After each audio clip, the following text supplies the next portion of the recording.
It is Sunday. It is 2 p.m. on the East Coast. It's time for the Sit Down with LB.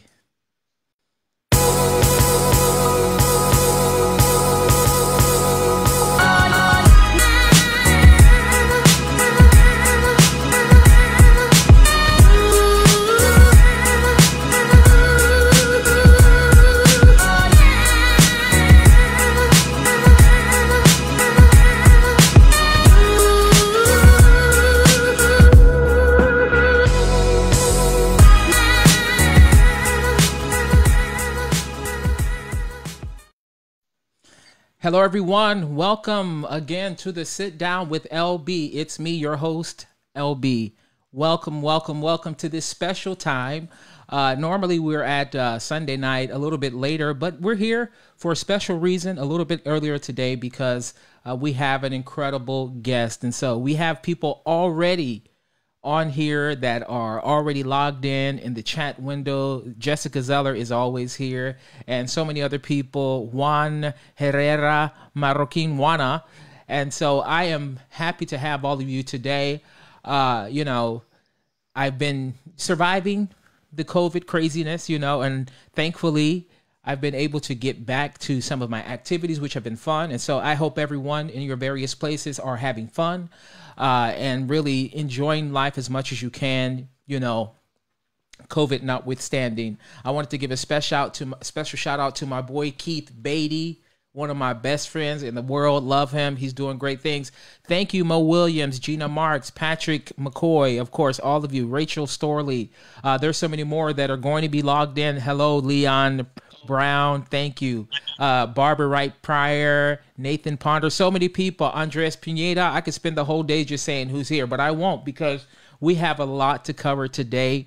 I am joined today by someone who I've known now for a little while now. She's very, very young, and she was very, very young when I first met her, but it's someone that I have really just been crazy about as a person, as an artist, and we have known each other now for a few years, about 9 or 10 years, and so it is just my honor to be joined today by one of the people who I really, really, really care about. I call her my sister.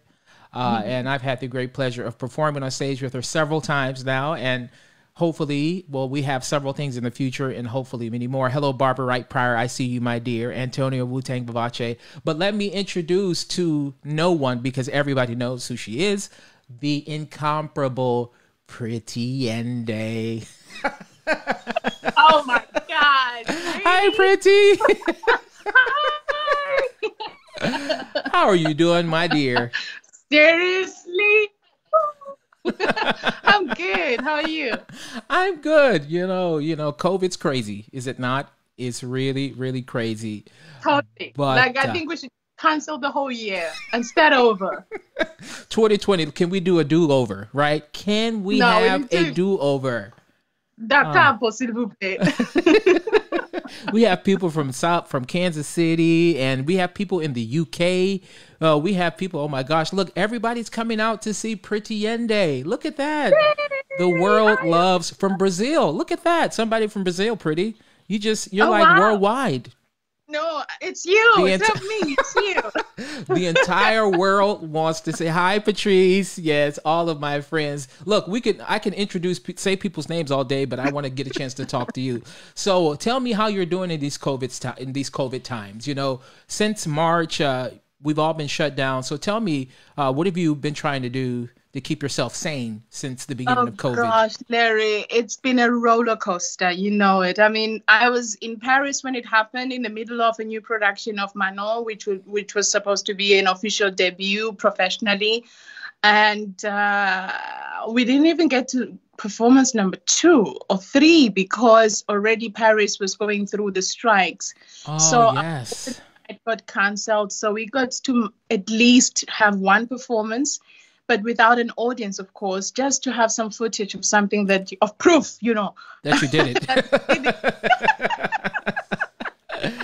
But let me ask you that, performing for a practically empty house, something that's meant to be a performance, what we do all the time, we do the dress rehearsals and the generals and the pre-dress, but giving your all for, you know, when we have a dress rehearsal, sometimes we save a little bit because we know we want the electricity of the public and the support of everyone. What is it like performing in what's meant to be a real performance and having no one in the theater? What is that like? I think it misses the complete puzzle. What completes the performance is not just what we've done. It's not what we know. It's not what we would like to do. It's that je ne sais quoi of the audience energy. Because, you know, each night is never the same because no audience is the same every night. And so you miss that. And it was particularly difficult for this one because we hadn't even had that dreamy moment of knowing how the audience would actually receive it, you know? Mm-hmm. And so it was really undone.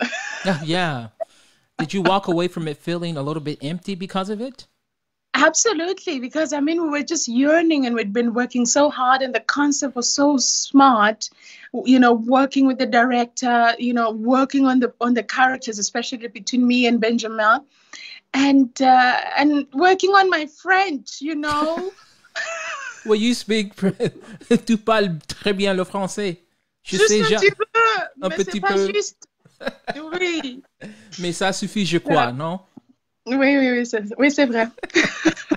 No, Benjamin Bernheim, I love him too. And I know also he was a bit, you know, sad that you guys didn't, you know, get a chance to do this performance. And so are there plans in place that maybe beyond this you'll get a chance to put it on its feet or get a chance to perform it? Not yet, because listen, we are all stuck not knowing how our world will be when we come back. You know, Mm-hmm. It's been 4 months. I then went home, you know, after that, and I've been home ever since. And I'm, of course, getting a glimpse of what it means to be unemployed. It's not fun. It is not pretty. And thankfully, I was safe with my family. They could put up with me. They put up with you in South Africa, but right away, I know you and I, we were in contact because we were preparing to do. We had a couple things that were supposed to be coming up right in March, and Yes. so we talked about some things. And you said, "I gotta go to South Africa," and so I'm gonna be gone. For you, going back home to South Africa, is that your escape? It is my absolute escape and necessity, because as much as you know, we get to be on the road and we have this privilege of enjoying glory Mm-hmm. and gratitude from one city of gold to the next. Mm-hmm. And that can get, you know, it could lose its value. It can make you lose your sense of self because you're always giving. Mm-hmm. So coming home for me means remembering and not forgetting that I'm just a human being, just the same girl that was so passionate and determined to find out about this magical world of music, and the simplicity of it all, that it, no matter how many glory moments I can have, but ultimately being human is the essence of my journey, of our journey as human beings as well. Well, let's talk about it. I know you have. Is it four of you? Is it 2 brothers and 2 sisters? Okay. 2 brothers. I'm the firstborn. I'll say you have 2 sisters or 1 sister. 2 brothers, 1 sister. So it's 4 of you, and you're the firstborn. So you know, I'm one of 6 kids. Okay. I'm one of 6 kids. I think you may know that, but I tell people how you talked about not losing sense of yourself. You know, the most important thing I tell people is that I'm a person first. And as many accolades as we may have going around the world, we pretty much don't get too full of ourselves because we have a family that tell us that we're not that great, or just remind you that you are just one of a larger part of a community, you know? Absolutely. And I think it's important. And I know you have a longer career than me. I'm much older than you are, my dear. Oh, I'm getting old. I'm much older than you. I was counting the other day, like I'm crowning already. You're still young. You're much younger than I am. I know. We're not going to even talk about age. A gentleman never asks a woman her age. We're not going to even go there. But yeah, you know, talk about you were saying? I was saying that they are great pillars for us because our world is crazy and it can be crazy great and crazy bad. And so you do need that sense of other people's perspective to remind you, because it's always somewhat easy to lose yourself when you have such, up and downs and being here and there. And, the other night they give you a standing ovation. The other night they boo you. And then you find yourself confused. Who am I? So when we go home, no, really, when we go home, or when we have people that remind us that it's not so much, we're not working for that. Our perspective and our goal and responsibility is to our individual and unique journeys.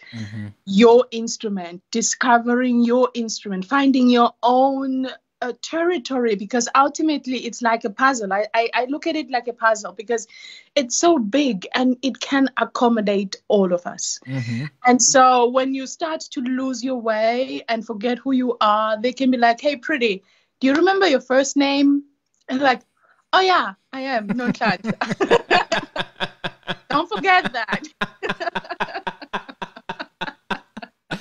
Yeah, let me just say, look, I have people, Bulelani Donsa from South Africa is here. Lemmy Pulliam, hey, what's up, Lemmy? Kelvin Page, Larry Flanoy, Nathan Ponder, Belinda Militska Silbert. Gosh, they're all here. But go further into this idea.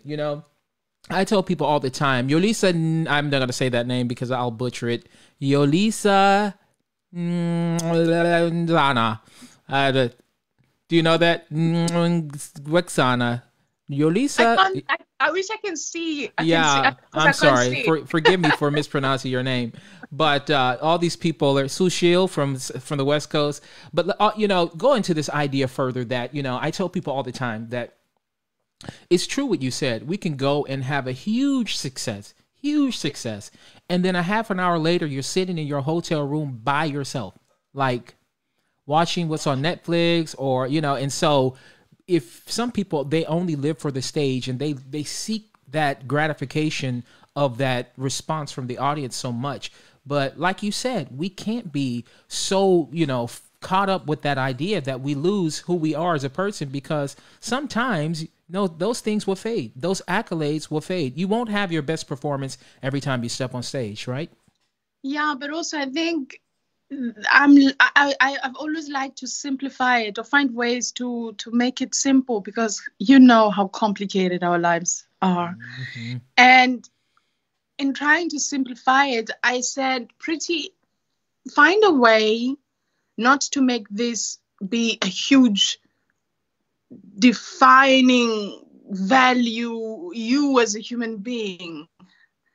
It's just a part of you. It might be a greater part of you, but it's not your everything, because if it's that way, then it's too massive to master. It's too I become a slave. You immediately become a slave to it.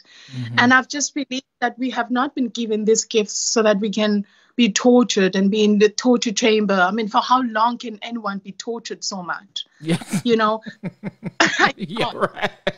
Exactly. And it's easy because when you are in company, you come alive, and we spend most of our times alone. And it's part of the deal, as you accept this side of the hand, that's part of it too. And so most people aspire for all this fame and fortune, which I call, the fake part of it all, because the real deal is the work that goes behind the glitz and glamour, the interviews, this and that, the glory. It's everything else that you and you alone know. Absolutely. So if you don't have that sense of strength as an individual and growing that relationship of strength as a human being, as the girl, as I say, or as the boy, not just a superhuman Larry 50 high C's. High B naturals, because they are not always high C. I can't always get up to that high C. I think I've had a few apps with you. Remember when we did Puritan in Munich? Excuse me. Yeah, all right. I wore my shoes very, very tight. I just wore a pair of shoes that were a size too small so I can sing those high notes. But, you're absolutely right. I tell people, my gosh, you have to be a whole person. And part of me is, part of the things I'm always trying to do is when I'm on the road is to make sure I have a full life and to make sure I don't put all my eggs in the basket of being a performer. Yes, we want to work and we want to do our very best and try to present who we are in the best way on stage.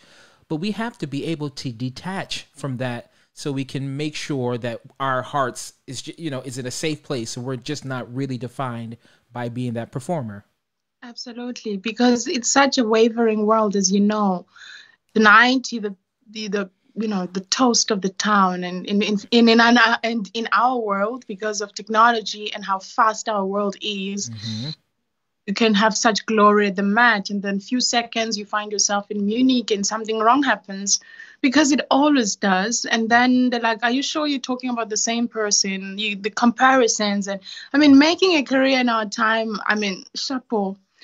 Because it's getting more and more complicated. I mean, the music alone, finding your voice and learning how to navigate your instrument, silencing the voices of everybody else, because ultimately you do take counsel and you have all this guidance, but your responsibility is your inner hearing of how the instrument and you communicate. Yeah. Absolutely. And so many people try to say, Pretty Yende sounds like this person, or Pretty Yende sound, or you're going to be like this person. And we have to make sure that we can be the best version of ourselves, because the minute we try to be someone else or try to be a copy, and I know you don't do that, you are your own voice and you're uniquely you, but just to fight against that pigeonholing or that labeling of this is just what you can do. And I've been seeing you. I know you're like searching new roles and new repertoire and like charting out those things. And how do you proceed with those things when you think, okay, some people may even say it's not right for me, but I'm going to do it. What do you think about that? I think part of me and my success has been that, for a lack of a better lady-like word, I can be very stubborn. I haven't seen that side of you. Not yet. Other people would say, no, she's determined. That's a good way to say it, though, right? Polite. Driven. She's driven. There you go. Exactly. Such eloquent words. But I think that sense of stubbornness allowed me to look at the industry even when I came and realize that I need to pave a way that is not often walked, because everybody's being put in that box, and I feel like I'm a butterfly and I want to fly. I want to learn. I want to, yes, I will fall, but I will rise again. And I didn't want to just say, okay, fine, everybody's done that. I acknowledge with grace and gratitude and, pride, because ultimately I entered an arena of immense and historic and continuing excellence and greatness, But in order to make it as a soprano, we know that there are probably in a city, there can be one tenor, but a million sopranos. So in order for you to be called, what can I have? What can make my journey different? And that meant doing something that I knew would require me to work even beyond my talents, even beyond what I'm comfortable doing. And that's why I think I took on the challenge from Mirella Freni when I was in the Academy of La Scala, saying, Pretty, you have a very special instrument, that can, there's easiness. She said there's easiness in your voice. And when you have a voice like that, you have possibilities of really not just going where you will be as a lyric soprano, for example, but you're 23 years old. And to sing, you need to learn how to sing. When I listen to your voice, I'm inclined, why isn't she trying bel canto? And then, of course, she was like the greatest of all examples of a long, healthy singing career. So I took it up on her, but I knew the kind of work that I needed to do. I could hardly sing a high C. I pushed. Yes. I couldn't. Are you kidding me? I promise you. Because you can sing high cues now. Well, now, yeah. I've heard them. You've sung them in my ear on stage. You know what I say, though, about that? I said, they told me too many times I didn't have them. I had to have them. Let me show the world that I have them. The world will see that I have these high notes. You know, because I remember my mom, when I started singing in high school, I sang for the first time Una donna 15 anni from Così fan tutte. Mm-hmm. It was the area that actually allowed me to go to the University of Cape Town to study music. So there's a part there, Una donna 15 anni, da, da, da. But there's a part where I think it's a G to an A flat or a G to an A. And my mom said, when you sang that, like you couldn't wait to sing that. So she recognized the excitement that naturally it's there. It might need discovering, but school. And then I came to study. Everybody said, no, you don't have that. Oh, how can you have that? Oh, you can't have that. And of course, when you start listening to those voices, everybody else is right, but you. Yeah. So I had to through that. And I remember Richard Bonning, when I sang for the first time Lucia, he said to me, my darling, have you always had such beautiful high notes? Like, it was the first time somebody said, well, not only him, but it was the first time to get it from somebody who had in his living room for many years, Sutherland saying in the role that she more than excelled in, telling this girl who didn't believe that she could sing it, that, my darling, have you always had such beautiful high notes? Oh, my God, thank God, something is going right. Anyway. You know, it's interesting. Somebody, Kristen Adriana Larson Uloa, asked you, how long did it take you to figure out your high notes? And what are some of the things that helped you with your high notes? I'm still figuring it out. Because, you know, before, it also comes with the kind of vocal technique and your teachers and the way they approach teaching. And I honor my very first voice teacher, Virginia Davids, because she was truly a great foundation for my vocal technique. And then I met Mariela De Via in Roma, who has an incredible instrument. I mean, that lady is science for me. She was science as far as voice is concerned. And someone who mastered their voice. Absolutely.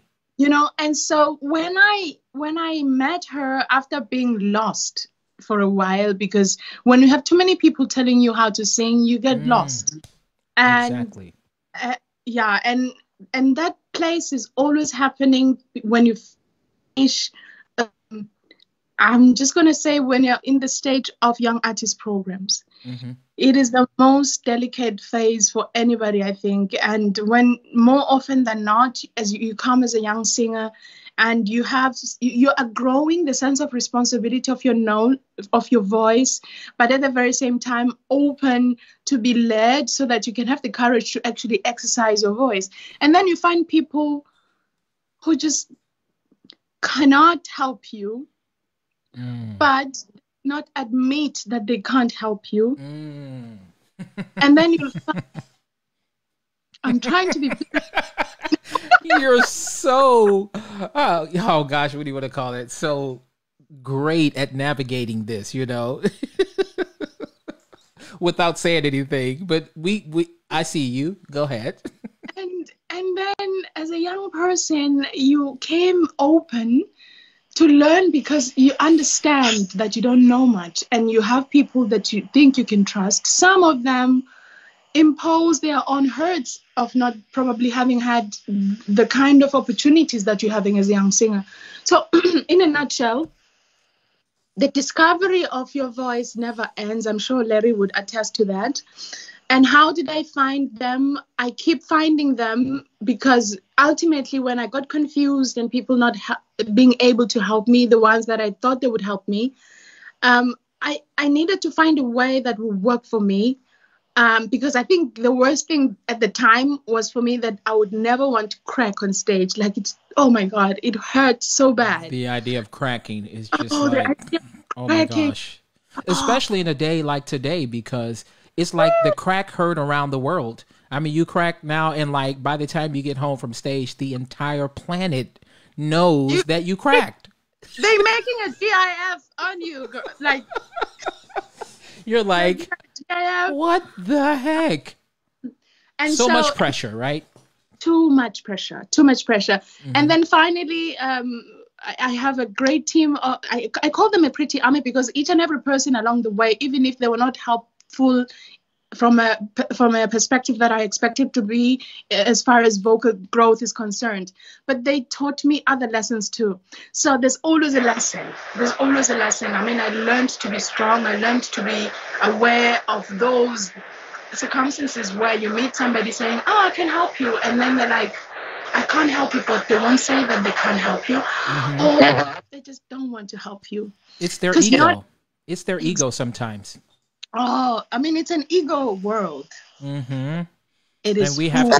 And we have to protect our own egos. We have to protect our own egos, and we have to learn how to navigate this ego world because everybody's great and everybody has power. And it's a huge discussion. Well, let's go back a little bit and talk about South Africa. I know that there is a huge choral tradition in South Africa. And so tell me, when did you was that what you discovered through choral music, that you discovered classical music? Or you mentioned your mom and she said something about you when you were singing Una Donna di 15 anni. Was there already this idea of classical music in your house, or did it come from the choral tradition? It came way earlier, lucky for me, because I come from a family that is really the seed of music has always been there from my grandmother, Oh, okay. Papa at home, we would sing hymns. So music was always in the house. And then my grandmother at the time said to me, she would teach me hymns on our way to church. And then she would say to me, once we get to church, you have to stand in front of the congregation and start the song. And of course, I hated every minute of it. I had to do it because I had to be obedient. But I was like, oh, I'm shy. I cannot stand in front of people. I don't have a voice.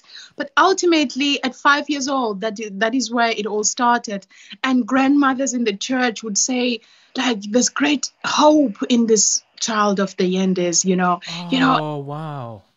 One grandmother came to me and said to me, you might feel like you're singing to us in this four-cornered house, but one day you're going to be singing in front of billions and millions of people and thousands of people because of your gift. Didn't mean anything then, but just to hear. Prophetic. It was absolutely prophetic, and it gave me to love my home, because then the stage and in front of people stayed home to me. And then I started to love to sing high, and I was the soprano in the church, and I was the soprano in the Sunday school, in the youth choir, and then eventually entering high school choirs and community choirs.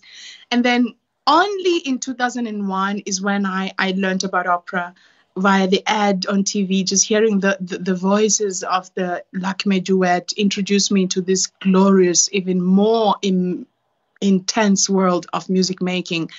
And at the time, I didn't even knew it was humanly possible, because I'd known music. And in fact, most people who knew me then, they said, that girl is going to be a famous gospel singer. And I probably would have, because music is really deep in our culture. We sing when we're happy, we sing when we're sad, we sing when we're angry, we sing. There's always a song for each and every human emotion, I promise you. I wonder what words come out when we're angry, though. No, I'm just kidding. Let me ask you this. You talked about gospel, and who were the gospel singers that inspired you when you were young? Who were you listening to when you were a young person that you thought, oh my gosh, even if you were going to pursue gospel, who did you want to be just like? Well, at the time, of course, I was exposed to South African gospel singers, like there's a lady called Rebecca Malope. Mm-hmm. And then I got to know about the African American gospel singer Shirley Caesar. Oh my Yes. Shirley Caesar. As a teenager now, I knew about Yolanda Adams. Oh my gosh. I grew up with these people. So yeah. Those were my heroes at the time. Oh my gosh. Well, let's go further into this, these voices. And like yours, there's such a tradition. And the music, I've heard so many wonderful, amazing choirs from South Africa and so many talented people. And when you think about, I know the fact that there are so many singers, I know that there's such a rich tradition. And so recently we've been watching online this competition in South Africa. And I'm sure you know many of them, and they probably all love you and admire you and respect you and revere you. What is that like to hear all of those incredible young singers from South Africa? What does that do to your heart?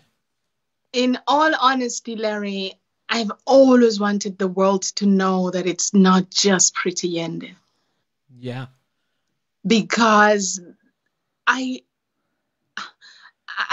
stopped asking why me, and I just said thank you, because I don't have to be the girl, and yet I am. And I've always said, when I kept on winning the competitions, I said, you think I can sing? The world needs to go to South Africa. You need to go to my country. Luckily, Belvedere has been doing, because that was the biggest competition, the first one that I won. They have been doing competitions. I think they've done also 2 competitions in the country. And I was so happy. I was so happy because they got to know that it's not just me. You would go literally, Larry, to each and every village in my country, and you would find someone somewhere sounding like Pretty, like Levi, like everybody. I promise you, that's how immense the talent is, the raw diamonds of my country, and I'm sure the whole continent. I say, for me, it was access and time and destiny, because I think I have the privilege of being one of the pioneers. But ultimately, I look to see what's going to happen in 20 years, 30 years, when South Africa doesn't have to export, but when the world actually imports itself to my own country and continent, because of the immense talent. And I love them so much. I know that people like me don't express love, because how can you love anybody because you're so successful and everything is going well? But I love them. I honor them. I wish them well. Nothing makes me happy than seeing any one of them making it, because not just me deserves this. Every one of us, as I said, in this big puzzle, each one has their own territory that doesn't have to outshine the next, or that one that does not have to make the other one less valuable. So, exactly.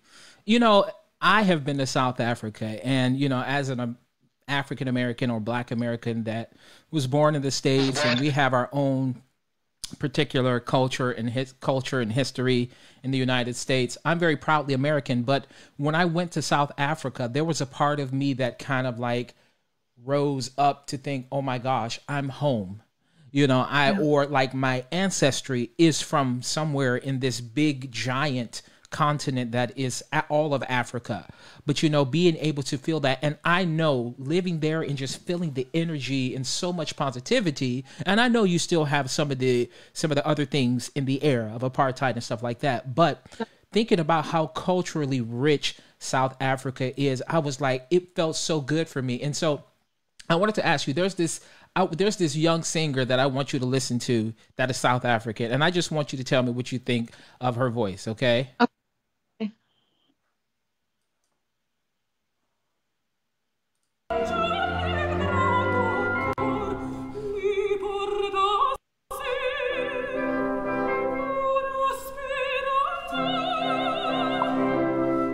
can't hear anything. Well, everyone else can hear it. It's a girl by the name of Nombuela Yende.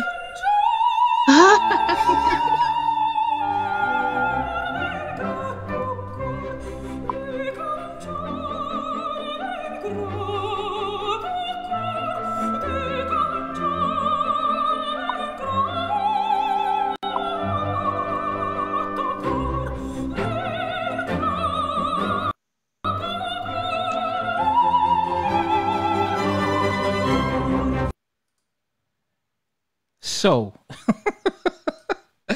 that was your fabulous sister, Nombuelo. No, Nombulelo. Nombulelo, forgive me. Nombulelo singing in the Neue Stimmen. And so, Singing what? She was singing The Countess from Nozze di Figaro in the beautiful yet yellow dress. Yeah. And so, what does it mean to you to see her succeed? You know, I love her voice so much, and she knows it. And I get giddy. I whenever I just hear her singing, I just want to sing like her. And because I know the kind of resilience and courage it takes anyone younger to acknowledge their talent and have the courage to say, you know what, I love this and I'm going for it. Mm-hmm. And of course, we come in a family, we love our family. Mom and dad are great parents in a sense that they never make the next child most important than the next because of this and that. They've treated us all with love, and they made us understand that, as I was saying, Larry, that what we do is only a part of us. We are human beings first. And so when I heard her the first time, I was in UCT in Cape Town, and she was in school singing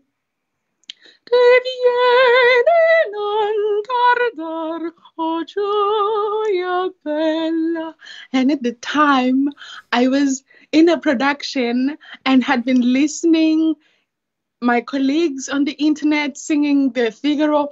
When I heard her voice, I was like, if only they would hear you. Because everybody, the simplicity, there's incredible simplicity and authenticity in her. Purezza, non so come posso dire. I'm not saying this because she's my sister. I'm saying this as a colleague because she reminds me of the incredible simplicity, the power of simplicity and authenticity, and not be so intellectually imprisoned, because the more you learn, the more intellect wants to take over, but then the heart is where the richness is. And so I'm so proud of her. I cannot wait to see how her flight will go and her cruise control would go. I am very, very proud of her. She knows it. And if anything, I hope that we can be a symbol in our industry, that we don't have to be better than to love one another or compete for value. We are truly, Larry, we are all in this together. We are. And I watch you, and I remember you introduced me to her. I think it was in Paris when we were doing the Barber of Seville, and I got a chance to meet her, and the pride that you had and how you beamed and how much love you had for her and how much you want to see her succeed really just touched my heart, because you being the artist that you are, and she was coming to see you perform, but you were making it more about her, and you sincerely wanted her to be known, and you want to see her succeed. And so your great love for her shows. And so I think that's a beautiful thing. I am the one who is very blessed to have her because of her incredible sense of strength. What excites me the most about her and seeing her character is that I am so sure that she'll manage, because I now know that it takes so much character and strength to stand up for you and, you know, to push through, not because you're pushing anybody away, but because you are paving a way where you are climbing without compromise, and you are not stepping on anybody on your way up there, because ultimately, and you are greeting everybody on your way there, because you're gonna meet all of them on your way back. And what always goes up must always come down. There you go. So if you really treat the people terribly on your way up, those are the same people you see on your way down. And it is true that in this career, if you treat people a certain way, you will have to eat humble pie at a certain point. Yes. And, you know very well that how exposed as an artist you become, because when you're there in front of 8,000 people, all silent, and you're the only voice, I mean, it's the greatest privilege of immense power, but at the very same time, quite humbling, because anything can happen. And when you honor the greatness and enjoy the glory, you develop that sense of humility to accept and acknowledge that should be a hit or miss. You accept that too. Because if you don't, the world and everybody else that said you wouldn't do it will be more powerful than you. Because ultimately, it's a human experience. And there's no guarantees. I always say this, that you can be as prepared as you can be, but each time you open your mouth, each time you're on that stage, it's new every time. I don't know what. Yeah, it's absolutely right. It's a fate. Yeah. Can you hear me? I can. Okay. You know, when you're talking and saying the things that you're saying right now, yes, I know that you are a gracious colleague, but you're really a gracious person. And I too believe that you don't have to be, someone else doesn't have to be small for you to be big, you know, and then people, you know, two lights together illuminate more. You know, it brings more wattage if you put two lights together. And one of the things I appreciate about you as being a colleague of mine is that when I'm on stage and it's, if you want to call it my moment, you're really wanting my moment to go as well for me as possible. Like you genuinely want me to succeed, and not there thinking like, okay, if he gets too much applause, it's going to take away from my applause. But that's the same thing for me. It's just like when it's yours, you know, when it's time for you to sing Qui la voce in Puritani, I'm sitting there backstage just like a cheerleader rooting you on, and how it's important for me to know that I have someone who similarly wants that. You know what I mean? I really do. I really do. And I'm happy that you recognize that, because I think I've always just wanted people to play. And God doesn't have to only love me. The sun shines on everybody. And why should I accept my glory and not let other persons be as glorious? Because ultimately, I'll be living a very poor life. You know, everything else can be rich around me, but inside, when I'm alone, I'll be really living a poor life, and it's not worth it. We are all important. If that was the case, then the composers would have written the best music just for that person. But they understood that each and every melody, each and every instrument it makes the totality of execution of the entire dream and power of that composition. And there are colleagues that are difficult, and you would know that. But I've come to realize, and I can be difficult too. It's not just them. You haven't been with me thus far, so thankfully I haven't seen that side of you, Pretty. Ultimately, because then you understand that sometimes they don't mean it in a bad way. We've just learned, we are in an environment that uh, inclines to make you build walls to protect yourself, because ultimately it's you against the world. And then when we are then next to each other, you're so used to people wanting you to fail that you don't trust. So I can understand, that sense of wall. But I've always made it a mission that whoever I find myself on stage with, I would love for them to feel that I am not there to make them small or show me what you got. I can see. I always feel that way when we're on stage together. I always feel that way. It's like, I got to show Pretty what I have. Good to know. They're like, if I don't hit that high B flat just right, she's going to have something to say about it. I'm just going to out. But let me ask you this question, because I notice it. Obviously, when we've done the many things we've done together, it's clear that we are two people of color on stage. And it is, we've done in Munich, I think it was, in Zurich a few times, in Paris. Where else has it been? It's been somewhere else too. Austria, La Scala, Vienna. So all these places, it's not that common to see two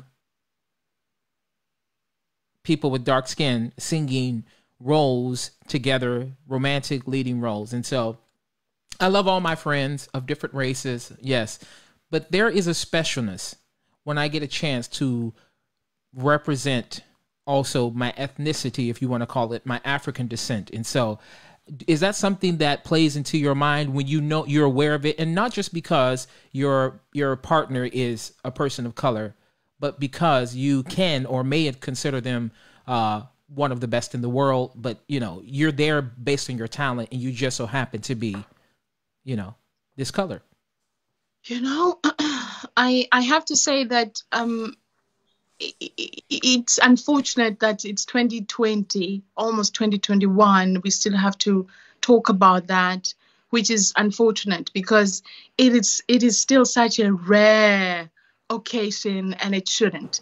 I remember, honestly, when I sang with you for the first time, or knowing that I'll be singing with you for the first time, Italian and Algeri in La Scala, I did feel that sense of like, I'm not gonna be the only brown one on stage.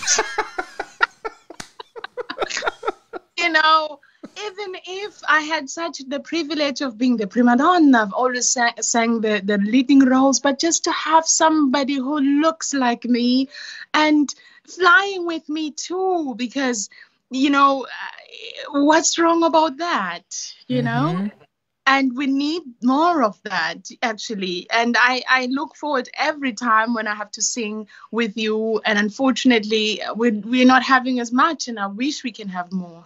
We were supposed to do the Met this year. We were supposed to do the Barbieri at the Met. And so New York hasn't seen us on stage together. It was going to be insane. Oh, that would have been so much fun. And it's the same cast, from Paris, when I did my debut there in Paris, right? Yes, that's right. It's unfortunate, I was counting in my head that I don't think we've sung together in the States. We haven't. Oh. We haven't, and we'll have to change that, okay? We'll have to change that. Yeah. Consider it changed. Larry, tell them that this girl from not so bad. I have no clout. You are the one. You are the one. No, I look forward to days of music making with my people. Not in a bad way, my people, but because not enough of us on stage and singing this incredible music with our gifts. And we too, put our source in this incredible bowl of music making from our friends that know very well that we are never about race. But, it would be nice to have more of us too. Absolutely. One of the things I love about when we perform on stage, and again, we've done many things on stage now, is how comfortable you are You are just like so dialed in and you never seem nervous at all. Do you ever get nervous? You know, sometimes I just wish people would cut me in half. See how my heart beats. Even from that time in La Scala, you were so locked in. You get nervous? I do get nervous. Why? I do get very, very nervous. At the beginning, I was intimidated. I was excruciatingly so scared of the stage. But I have to thank the education from South Africa, because one of my mentors, Angelo Gobato, would teach us. There was a lesson called a course called Stagecraft, right? Mm-hmm. What does stagecraft mean, Pretty? It means you don't only start performance when they hear your voice. The performance starts when they see you. Mm-hmm. Music making and telling a story does not have one channel. You have your eyes, you have your nose, you have your ears, you have your face, you've got your hands, you've got your body. And it's learning how to be comfortable in the most uncomfortable of occasions, which is the thing that happens when you're on stage, because you're nervous about this and nervous about that. But how to let the body make it seem like it's like a park, you know, like a walk in a park, or you have no worries. Because ultimately, I also would like to be the kind of artist that when you see them on stage, you feel comfortable. Because ultimately, if I'm tense, it resonates immediately to the audience, you know. And so it's that fight balance that I have been learning ever since. But now I'm less intimidated, less scared, because I found a way to talk to myself too, and say, I'm not nervous. I'm just so excited, too excited, you know, find a positive outlook to it. So it's a mindset kind of thing as well. But then obviously the more you grow, the more experience you have, the better you feel, you know, you get more confidence, and then you're not as scared anymore, but you have but also learning that it is a big part, an important part of being human. And you can either use that fire to fire yourself up and come out better and do well, or it can actually defeat you, because you and I know not everybody who's on stage today is better than anybody who has not had a career. Some of us have the privilege of being where we are because we've managed to overcome the fears, or sing through the fears, or walk through our own fears, you know. Yeah. And yeah, there's so much that you said is just absolutely spot on. And I always tell people you have to channel your energy. And one of the things early on in my life, I began to just engage some of the people that's working on the side of the stage, because by the time we got to performances, I knew I was ready. And so I wouldn't let that time right before I got on stage be hijacked, where I'm like, oh my gosh, are they going to like me? Or, you know, so I just completely put that aside. And then I was like, hey, you know, what does that thing right there do? Or, you know, oh my gosh, I've never seen that before. If they're doing something, I don't know. But I was completely disconnected, because the moment I walked on stage, I was on. And I didn't let that build up begin to scare me. Do you know what I mean? I wouldn't let it do that. And so that's the way I became more comfortable on stage too. No, but Larry, excuse me. And I'm sure the viewers can say this. I'm happy that I got to know this, because I once asked you, how do you just do it? And you said something which is very fundamental. You said there is not a thing, you become so prepared that when you enter the stage, you almost know nothing can go wrong. And that came from a person who is really, you know, you're like my sister, you know, methodic. You know what needs to be done, and you will not, you know, jump stages because you can compensate with emotion, you know, acting. No, the kind of work ethic that you have has been an inspiration to me, you know, because of what you said. And you see that in your performances. When Larry is on stage, you feel like any high note can come now, and I cannot wait for it. And it comes, and it's like, what did I say? You're like, here comes the crack. No, but it's that preparedness that you're talking about, that it gives you the confidence. And so more often than not now, I'm becoming more prepared, and that also it plays a role in not being so afraid, because I know that there's this and that still needs, attention. Well, I love the fact that many times, even when we're on stage, we laugh. And even when, and I'm gonna let people into this. A lot of times we'll have something. I remember the duet in Puritani. We sang this, and I don't know, one of the performances, it seemed to go, pretty well. And then I just we were embracing, and I was like, oh my gosh, we were like making jokes, and like the people are like, ah, bravi, and we're like, oh my gosh, did you see that lady in the front row? Or like, what was that? Could you even believe that I sang that? But it was so chill. And, we didn't let the moment become bigger than us. And that's the key. That's always the key. That is absolutely always the key. We're not going to go anywhere about making performances about us. But I'm sure people will remember many instances where the performances became about us. But anyway, yeah. Let me ask you this, Pretty. We go through this career, and I've seen you, and again, and I'll say it again, I'm so proud of what you've done and all the successes, and I keep tabs. And when you go, all the major houses in the world, all of them, from success to success, and we get a chance to experience these incredible moments. Can you pin down your most, the most incredible moment you ever had on stage? And it doesn't necessarily have to be a bravo or something like that. But can you remember just thinking, wanting to bottle that moment to carry with you because it touched you so much in your heart? Or it was just it could have been the fact that people gave you an applause that lasted for 15 minutes. Can you remember that? Is it hard to nail that down right now? It is very hard. You know why? Because different emotions from different places. I mean, when I jumped in at the mat and I fell without even singing a note, and then getting up and singing on the stage, and before I even sang the cabaletta, the mat just said yes. Mm-hmm. They said yes.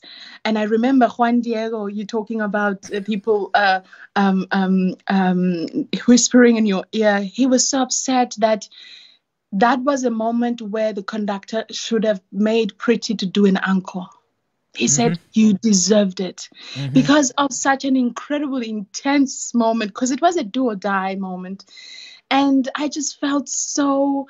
Because when I fell, I felt like a replacement, because I was not known, and people, plan in advance for certain singers, and then they cancel, and then I'm just a substitute. So the mindset was in a wrong space.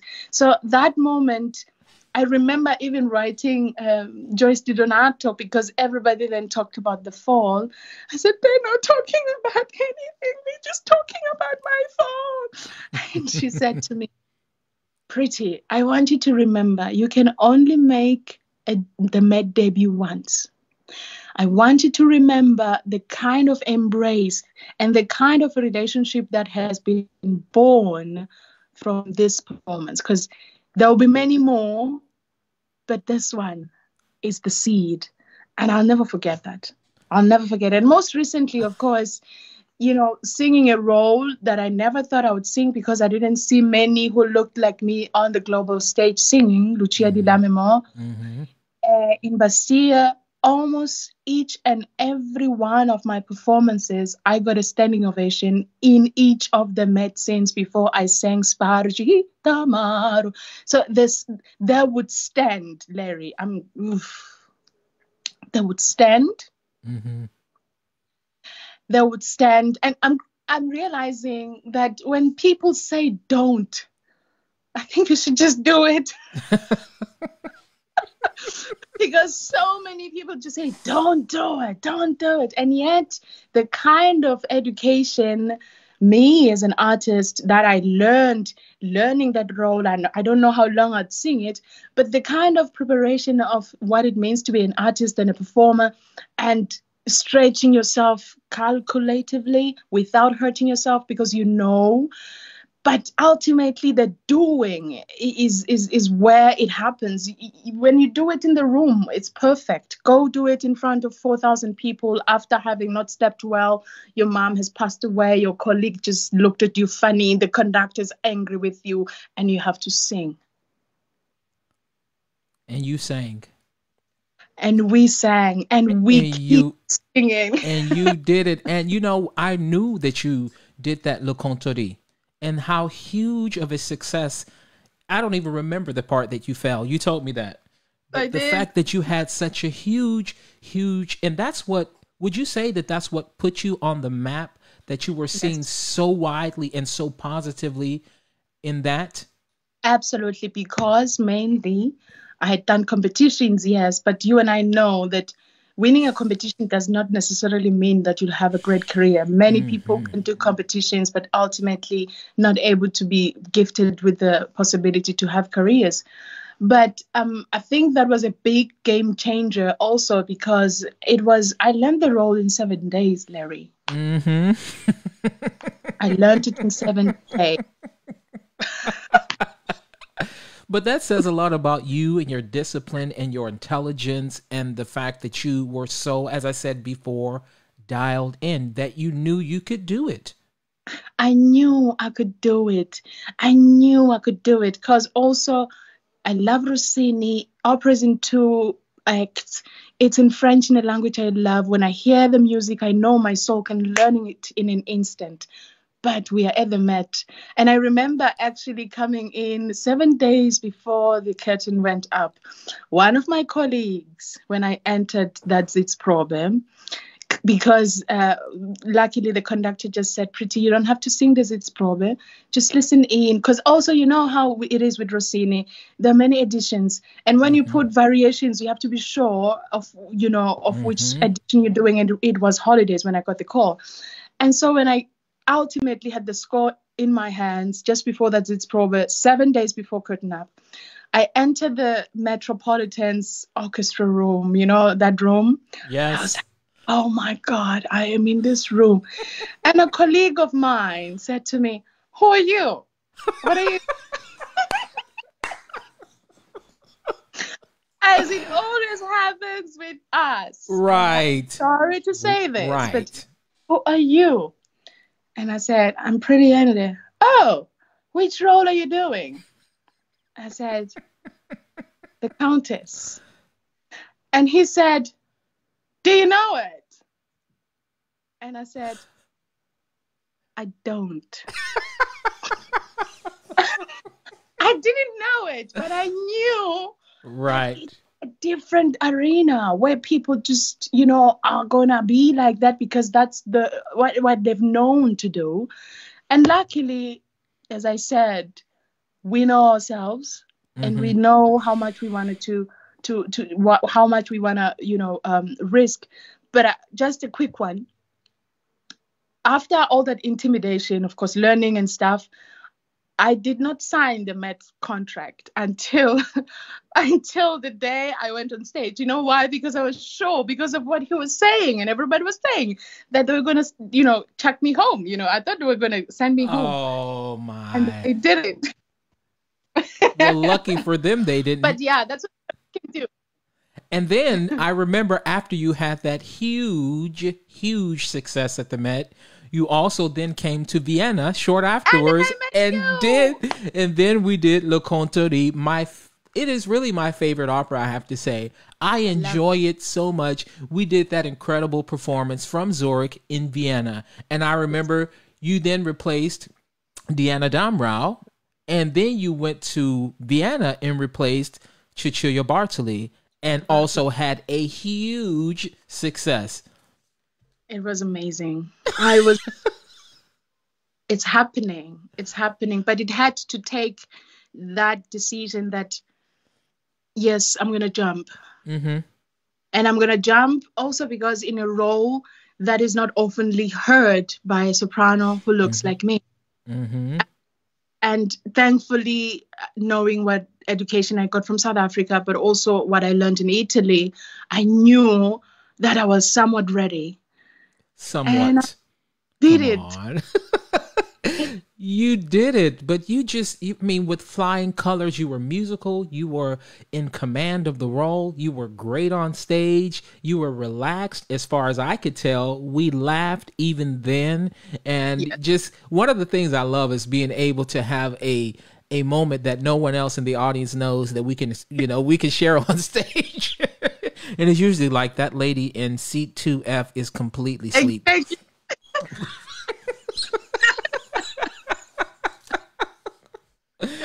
But no, but talk to me about this. You're obviously at the top of the opera field right now, and so many people look up to you. And I'm sure a lot of people are looking at this, our time together, and, they're getting inspiration from hearing you talk about your life and your experiences, your preparation, your hard work, your belief in yourself, the fact that you can get on stage, knowing that you can bank on what you've learned. And what words of wisdom can you give to them that you could help them in their preparation? Because those people will be the ones that, are getting the curtain calls that are 15 minutes long in the future. And some of them need this inspiration from people like yourself to encourage them. Because I'm sure someone says something to you, like you said, Joy says something to you, and Mariela Debia and some of these other people. What can you offer to these singers that will be helpful to them? I would absolutely say to them, the more prepared you are and continue to be, once the opportunity comes, the circumstances will not be perfect. But that preparation and whatever you've been doing in your corner when nobody's seeing you and rejecting you and this and that, when that opportunity comes, it will find you somewhat ready. And all of us who are enjoying what we're enjoying right now, we are somewhat prepared because it's an ongoing, it's like a heartbeat. It's a life that just continues to evolve and grow and learn, and it's a learning process. So also, what is also from a human perspective, be the kind of person that always wishes the next person to succeed, because then ultimately that bounces back to you. Mm-hmm. The more I'm not happy for somebody, the more I ask they don't deserve it, the more I am robbing myself for my own self, because ultimately we are truly all of us in this together, people. It really is. Yes, that's beautiful. How much do you miss the stage and performing? Today, I don't.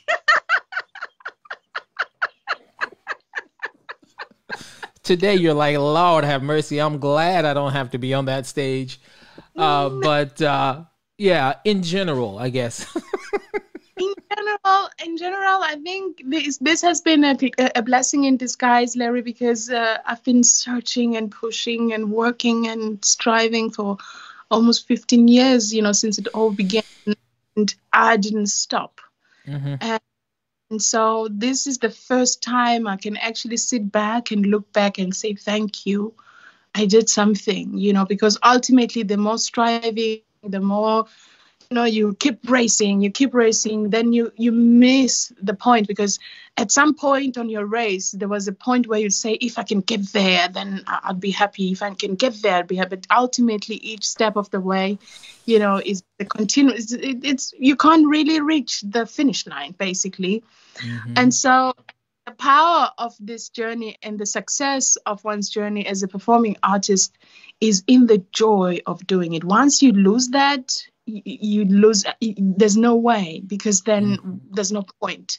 So the power is in that. So this has given me a chance to just step back and miss it. I really forgot that I can miss singing. Mm-hmm. And important. Yeah. That's important. That's a good thing. That's one of the, I know we're going to end soon because I don't want to keep you too long. I know it's getting later over there too, but here's a quick question, if you would. How do you fight getting burned out? Because we can say that this pandemic and the timing has been good for a lot of people. And even though we're like, oh my gosh, I want to be back being productive in some way, shape or form, sometimes we just need to sit down for a while. And, you know, I'm even realizing in that myself that it's just like, even though I want to be out there and like being on a plane all the time, it's been nice to have a home life. And so I'm sure that when we get going again, whatever iteration or however that looks, I'm going to be happy to be doing it. But I am thankful for this time. And so I don't want to get burnt out. And so I ask you, how do you keep from yourself getting burnt out? You know, when it happened, I think maybe not last season, but the season before or the other one, I didn't know that I was burnt out. Oh, you were burnt out? I think I had a long season, and then the last production I was doing was in Pesaro, and I was just so tired, and I didn't even know I was tired because I'm determined and my voice is good, but my soul and my body was just like, no. Cannot go on. And so now more than anything, I'm talking with my management, of course, and my team, that we have to really learn to pace ourselves. And then I try now not to sing in Paris today. Immediately when I finish, I'm at the match tomorrow. I start rehearsals. Immediately I go to Dallas. So I try to put some spaces in between so that I can recuperate. I can be kind to my body, because ultimately the whole instrument is the body. But because also I've always just asked that even if it's the right role, but there's a point of just being human, that the instrument just says, okay, shut down for a bit. It needs time. Yes. And of course, we are all suffering financially immensely because of all the cancellations, and it's unfortunate. But I'm hoping that when we go back, we can have, back our financial standing, but also a lesson probably also of how we manage our finances and stuff. Yeah. Well, Pretty, you know I love you. You know I love you. And you have been an amazing, amazing, amazing guest today.